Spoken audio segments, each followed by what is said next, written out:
But overall, I agree with Sean. He creates content on YouTube under Actual Justice Warrior if you want to check out his content. But what he says there is totally true. Welcome everyone. My name is Sean, and today I want to talk about this situation involving Dexter Reed. I want to talk about the media coverage, the people who think that this is debunked, therefore it's going to go away, and the actual policy implications of this particular case, despite the fact that it is in fact a complete and utter hoax. Now, we're going to get into this, but before we do, I want to thank everybody who signed up over on actualjusticewarrior.com/join. Give me the money. Give me the money. Okay. And remind you that on Saturday, April 27th of this year, I will be at the Vulcan Gas Company for Minds Fest. Link to tickets, top of the description, promo code AJW for 20% off. 26-year-old Dexter Reed was driving in his white SUV back in the middle of March when police came upon his vehicle in plain clothes. According to a report just issued by COPA, which is the Civilian Office of Police Accountability, those officers came to his car purportedly wearing a seatbelt violation. That was allegedly the reason for the police approaching Mr. Reed's vehicle.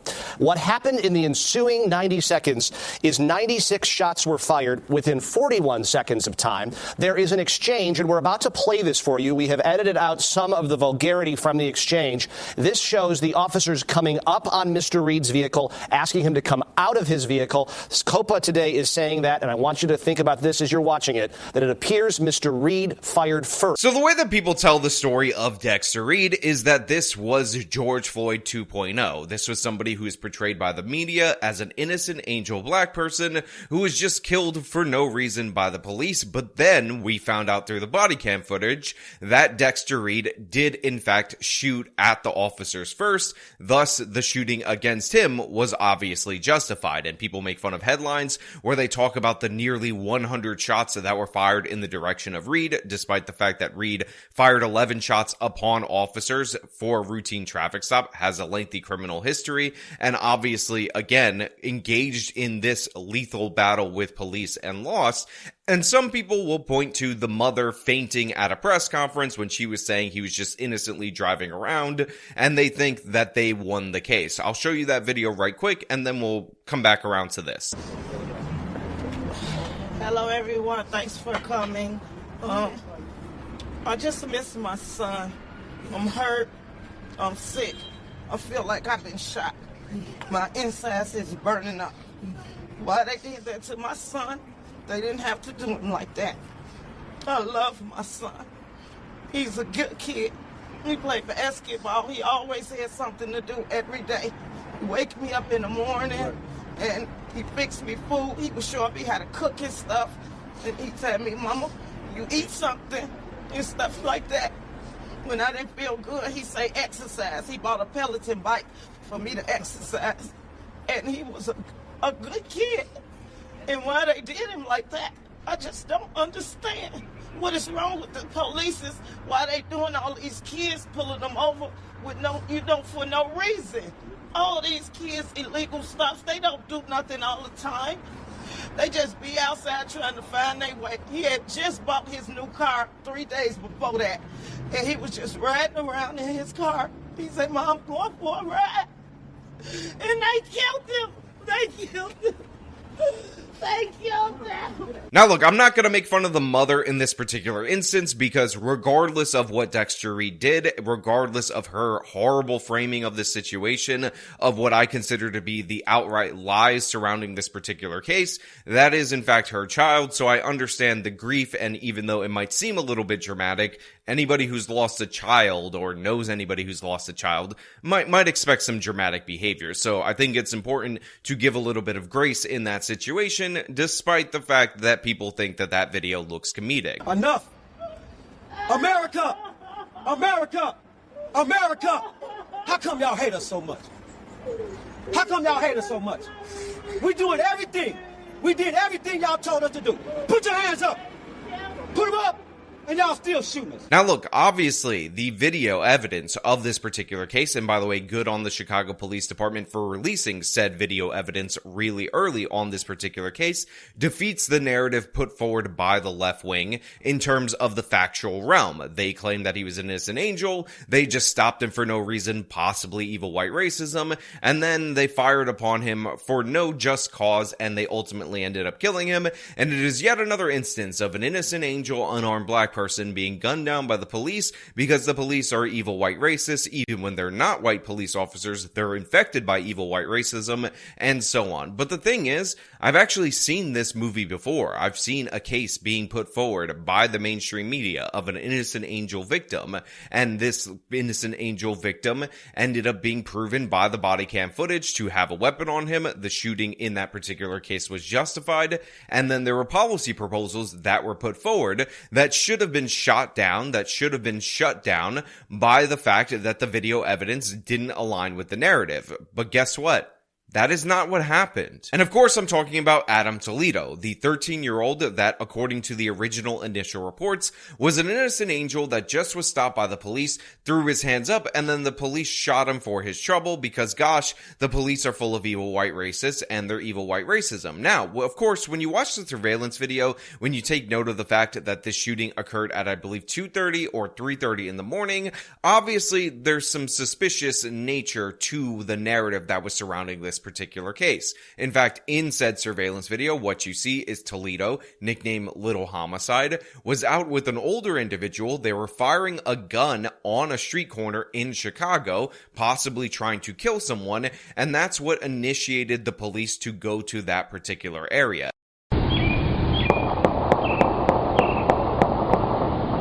In fact, they ended up pursuing Toledo, who had been handed the gun by the older person because the older person knew that there were going to be less consequences for the child in that particular case to be carrying the firearm. On top of that, when you watch the surveillance video and you actually pay attention to it, one of the things that you will notice is that Toledo, before he threw his hands up, actually drew out the gun. It turns out it was to discard this, but it was a bang-bang situation, and that's why the officer ended up shooting him. So while it is tragic that a 13-year-old was killed in that instance, it was clearly and obviously a justified shooting. But the thing is, even though the facts came out about that case, the thing is, even though you could see the surveillance video, you could see the body cam footage, and it all exonerates the police officer in that particular instance, the city of Chicago passed a policy post that prevented the police from engaging in foot pursuits because obviously this innocent angel was killed, even though he was not innocent, even though he did have a firearm on him,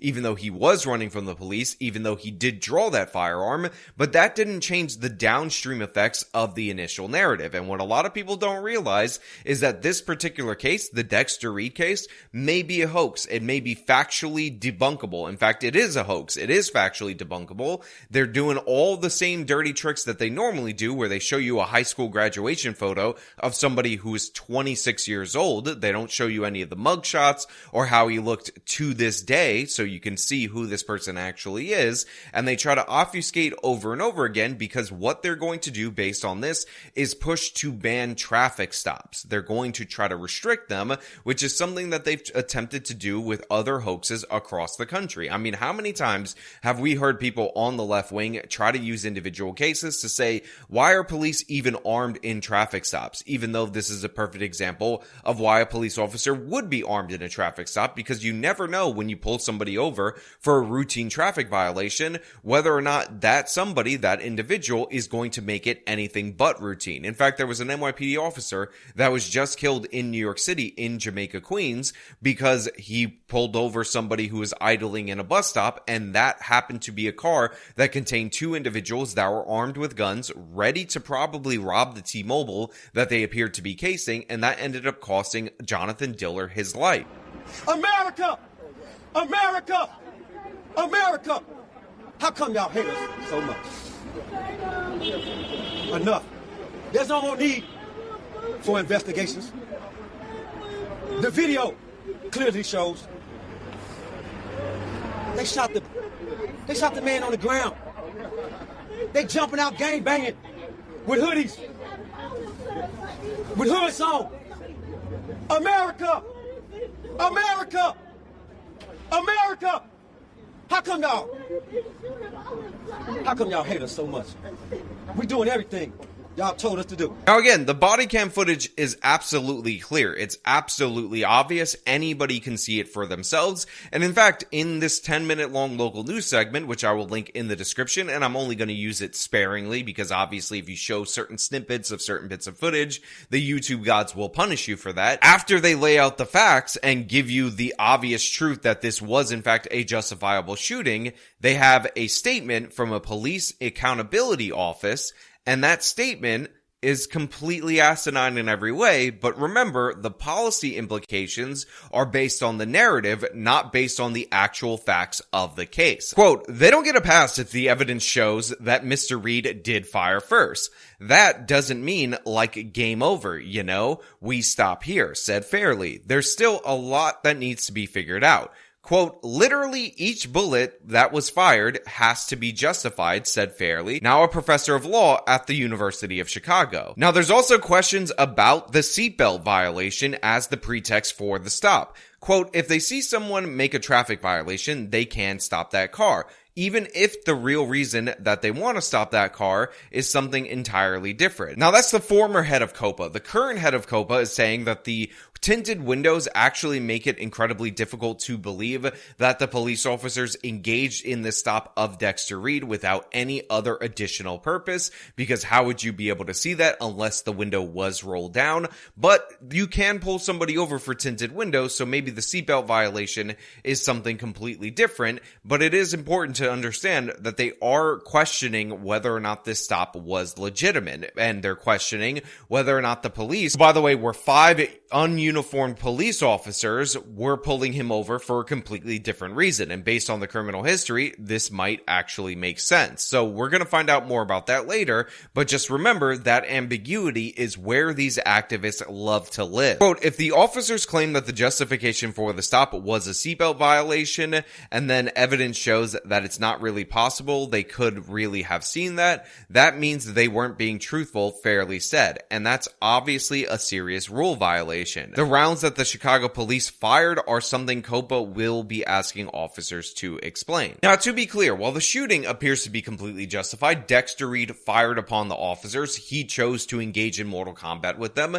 They're still harping in on the traffic stop component of it. And like I said, the push that the left is going for right now is to ban or heavily restrict traffic stops. In fact, the LAPD are currently examining an ordinance to this effect. And make no mistake about it, even though this case was in Chicago, had nothing to do with the LAPD, much in the same way that whatever happened to George Floyd had nothing to do with any other police department across the country. The fact is, they will use this as some kind of way in order to pass legislation against what they're already trying to forbid. So it's for everybody out there in the audience and the media who says, Dexter Reed, clear and obvious hoax. The guy fired 11 shots at the police officers, and he was shot for his troubles, deservedly so, completely justified shooting. You are not realizing what this is actually all about. There is a push to limit, diminish, depower police officers. It is across the country. It is constant. And the fact of the matter is, they've never once in the history of ever have allowed the facts to get in the way of that push. Think about all the reforms that were instituted post Michael Brown. Michael Brown was the clearest, most obvious case of a justified police shooting that you could possibly have. It was supported by 3 different autopsies and multiple different forensic analysis, the original statewide investigation, and the Department of Justice investigation that ran parallel to it. But what did they do during the Michael Brown case? Even though the Department of Justice realized that they had nothing on Officer Darren Wilson, they initiated an additional investigation to try to find disparate traffic stops and other nonsense like that in order to restrict the Ferguson police anyway. So if you don't think that people are going to use this case, despite it being a hoax, in order to impact policy, not just in the city of Chicago, but nationwide, you haven't been paying attention. You don't remember what they did with Adam Toledo. You don't remember all the other different various restrictions that they put in the city of Chicago after there was a shooting in a traffic stop in Minnesota as well that had nothing to do with George Floyd. So yes, 100%, this is not over. Yes, 100%, you You can say hoax, you can laugh, you can make jokes or whatever, but the fact of the matter is, while you're doing all that, while you're celebrating that the facts came out, the left is pushing their agenda. They're pushing their legislation. They're restricting your police officers based on the myth of Dexter Reed while you're talking about the facts of Dexter Reed. That's something you really need to pay attention to, really need to watch out for, you really need to not ignore while you're taking your victory lap. But you know what? Those are just my thoughts. I want to know what you guys think down in the comments below. Is my analysis 100% correct, stellar, awesome in every possible way? Or do you think that you can do better and thus you are wrong and you want to leave your wrong opinion down in the comments below? As usual, if you like this video, you show them by leaving a like, subscribe for more content, follow me on all the social medias, support me via the support links in the description box of this video. This has been me talking about the Dexter Reed hoax and the legislation that will likely be passed due to it. Till next time.